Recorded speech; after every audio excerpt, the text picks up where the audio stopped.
Alright, here we are.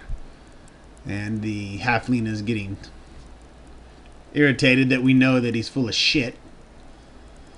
I can't condone the action, but there may be a larger crime that must be investigated. The fact you knew about this ring makes me even more certain that you are guilty of something. You knew this ring was upstairs all along. No, I didn't know it was locked upstairs. Look, I don't have to explain anything. You're right. I will take Eden's ring to the elders of the town and let them decide how to deal with this. Perhaps they could call Eden's shade with the ring and speak with him about this. Justice must be served. Look, hold on. Here's what happened. First off, I never laid a hand on Eden. So, Eden is dead. Well, yeah, but it's not my fault. I came in the inn one night after barely making my way through Caldar Pass. See, and there he was, lying on the floor of the inn, cold as stone. Now, I'd been to the pass before, even talked with an odd fool a bit. And I knew he didn't have any family. So, what'd you do with the body? There'd been rumors of people missing, so I buried the body outside of town. And then, well, I dug up some pen and ink and set up the claim. Granted, I stripped him of his belongings, and I should have threw away that damn ring. But look, I'm not doing any harm. He didn't have any family, and this town needs an end. So why'd you do it? You probably won't be able to sell this place, you know. The storm season closes off the caravan routes too often to turn any profit. I know, it's just that. I don't know, I'm sick of traveling. And suddenly I got the urge to settle. Blame the halfling in me, I suppose. At least I didn't try to plant myself in some glorified mole burrow and smoke some stinkweed pipe until I die of boredom. Look, Goblin, I'm just looking for a cheap place. Or you could say, well, it's good you didn't hurt Eden. You shouldn't have hid the body and falsified the claim. There are people here that probably knew him and cared for him, and they would have liked to have paid the respects. Besides, Eden's ring states, the inn belongs to Kuldahar, not you. What you did was shitty, real shitty. Yeah, well, before you start getting any more preachy on me, seems that you need to stop the habit of breaking and entering. That stinks like a thief. In my reckoning, that puts us about the same level. Fair enough. Nonetheless, I want you to speak to the town elders and let them know what you've done. If you don't, I will speak to them. It'll be far worse for you in the long run. Look, maybe... what's to keep me from getting out of town? Well, you won't get far. An avalanche has sealed off the pass, and plus, there are raiders scouring the mountains. Just confess to the elders. Alright, damn it, I'll go talk to them. Now stop bothering me. Good now. I'm looking for a room. Can you help me? We'll get a noble room here. For 5 gold. Makes it a little bit cheaper. Just say the word. And we get a little experience out of the deal. I am on it.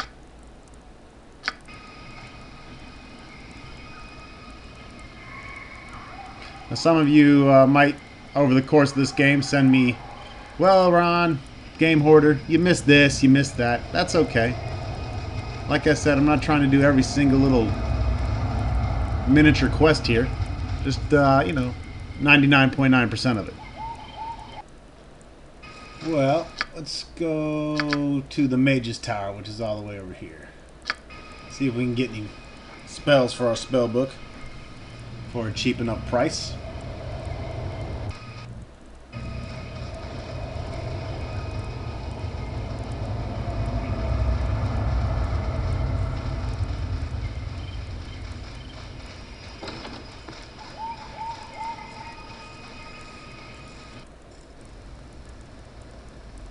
I am on it. Weenog! Aye, pew, no stick up on Weenog like that. Goblin scum, prepare to die, you filthy! Who lives here? Surely this tower can't belong to you. No tower belong to master. Weenog only serve it. Cleans tower, makes bed, cooks tasty food for master. Oh, nice. A goblin housekeeper. Forgive me if I don't hand you my cloak. Now, where is this master of yours? Master in study to know. Go in if you want to speak with master. Weenog not allowed in study. Master knows powerful magic. Books, paper, wizard shit. That Weenog not understand. Thanks, Weenog. Farewell.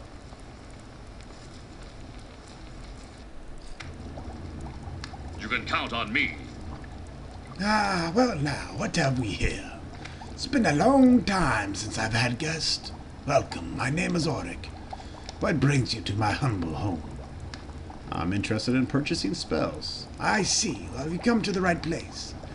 I can certainly provide you with a number of useful spells for your spellbook. Of course, I'm only willing to offer you certain spells. I fear much knowledge I possess is beyond your comprehension. Perhaps in the future you may be worthy of more advanced knowledge. Very well. What do you have? Oh, whoa. Stuff ain't exactly cheap around here. Identify is pretty important.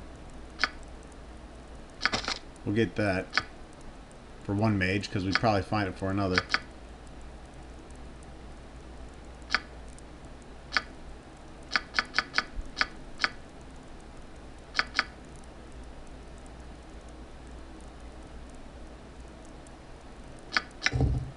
The Robe of Infusing. Armor class bonus 2. Lore bonus 5. Plus 1 additional first level mage spell. 5 magic resistance. The Girdle of God. Looks like a thief girdle. And the clasp of bronze cloak gives 5% resistance to piercing, slashing, and missile attacks. You could spend all day reading the history of these weapons. It's one of the main allures to me of this game, is just the sheer amount of stuff you can do.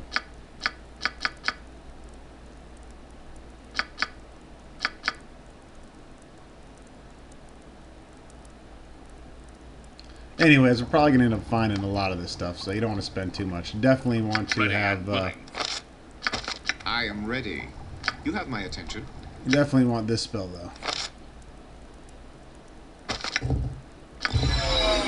Oh, whoa. I await instruction. Forgot to save before I did that. Immediately. Now I gotta buy another one.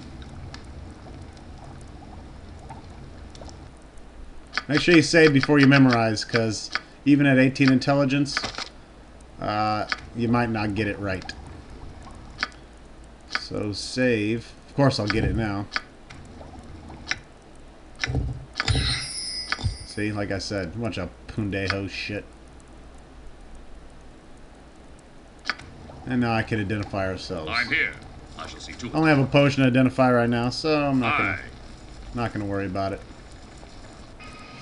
But once we get armor and stuff, we no longer need to pay to have it identified. Just about done here. I think we'll go back to the blacksmith real quick. And I forgot we're going to be fighting a lot of undead, so it's a good idea to pick up on some bludgeoning weapons. Edge weapons only do half damage, I believe. Willing. Okay, picked up some Morning Stars. I'm here. Which 2d4, not too bad. Certainly, well, not too bad at all, considering that longsword only does 1d8. Go to put those on.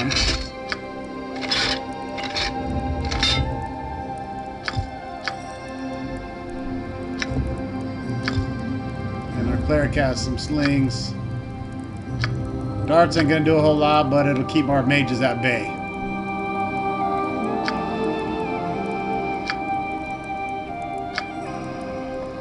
You can count on me, alright?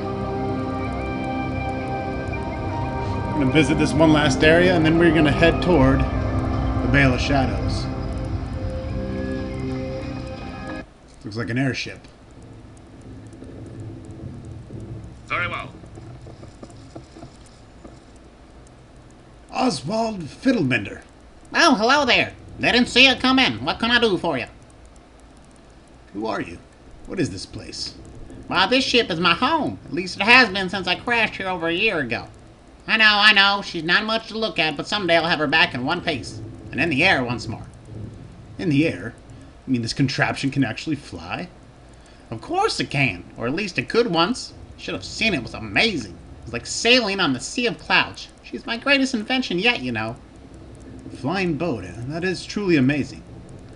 I'm glad you think so. I call it an airship. Isn't that wonderful? Airship, as in the ship floats upon the air, get it? It's really quite clever when you think of it. Yes, clever. Why would you build such a strange device? The passes through the spine of the world are fraught with many dangers. The caravans that travel between the Southlands and the 10 towns must brave not only the treacherous terrain, but all the nasty creatures that inhabit it. I simply sought to find an alternative route. Through the mountains, or in this case, over them. So how'd you end up in Koldahar? Yes, well, that's rather an embarrassing story. You see, I was attempting the crossing on the airship's maiden voyage. I was the only one on board, and I had a bit of trouble convincing anyone back in Bryn Shanda to crew with me. Go on, I'm listening. Anyhow, I managed to get the ship airborne and was making excellent progress over the mountains. Really, it was a magnificent view. The billowing clouds, the snow-capped peaks that shimmered like diamonds in the sunlight. I guess I was so enamored by the beauty of all of it, I didn't notice the outcropping of rock until it was too late. You hit the mountain? What next? Well, the collision ripped the bottom of the ship wide open. The steering mechanism was badly damaged and the ship began to lose altitude. I tried desperately to keep it aloft, but we came falling from the sky. It is by sheer luck that I crashed here in the town of Koldahar. Lucky indeed. What do you do here? I'm an inventor of sorts. I dabble in alchemy. Would you care to sample in some potions? No, well, let's check it out in the next video.